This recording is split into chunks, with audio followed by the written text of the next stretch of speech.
Can you cover my shift Saturday?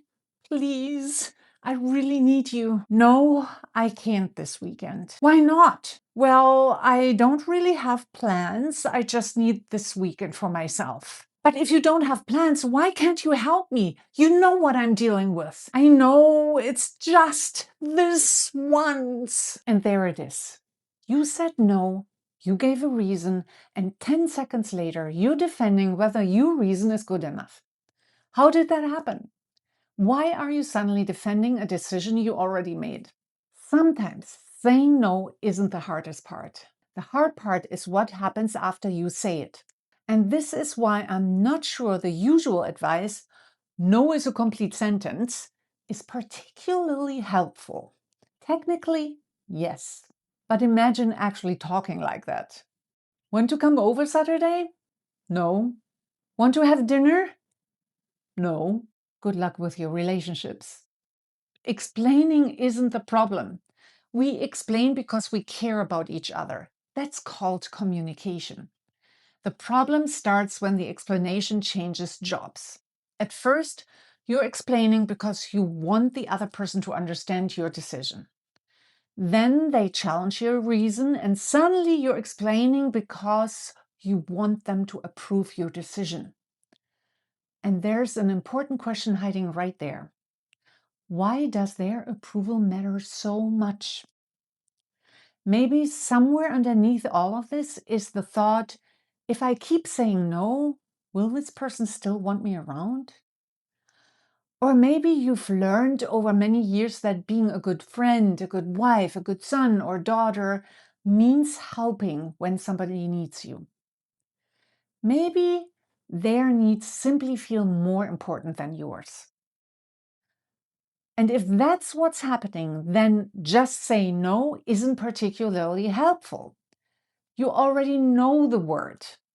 The problem isn't vocabulary. You're worried about what your no might cost you.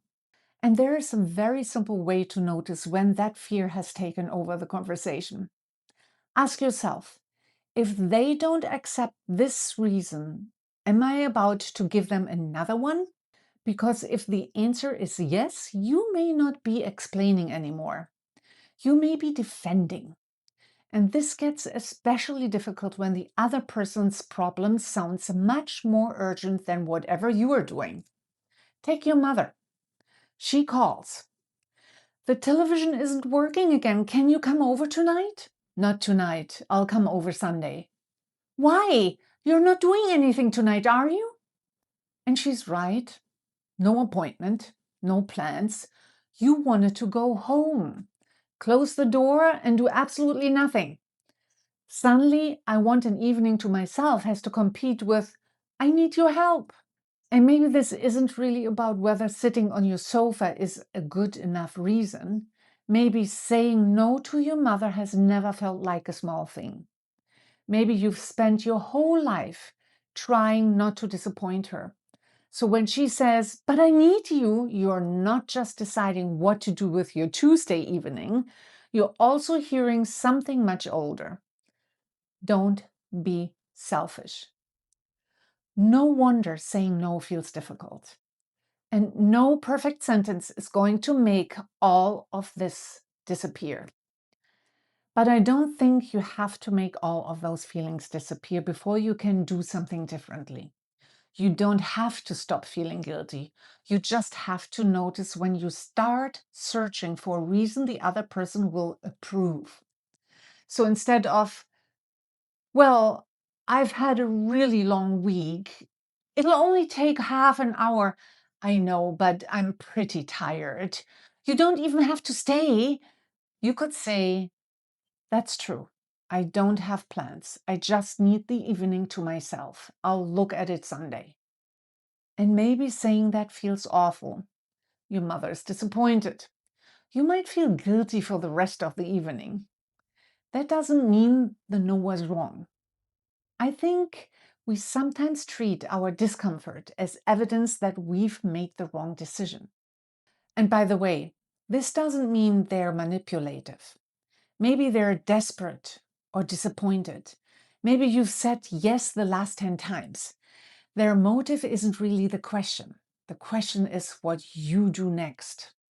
Because once somebody challenges your reasons, it's very tempting to search for the magical explanation they can't argue with.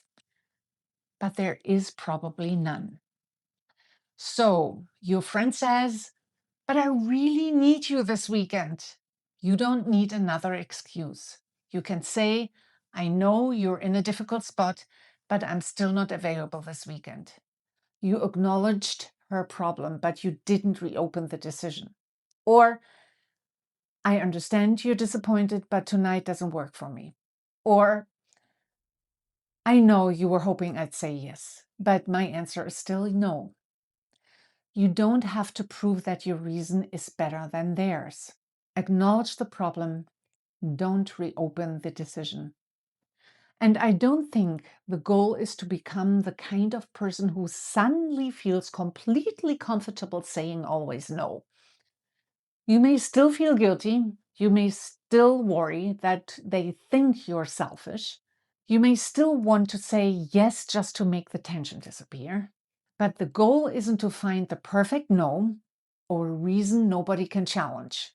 The goal is to notice the difference between "I want you to understand my decision" and "I need you to agree that I'm allowed to make it."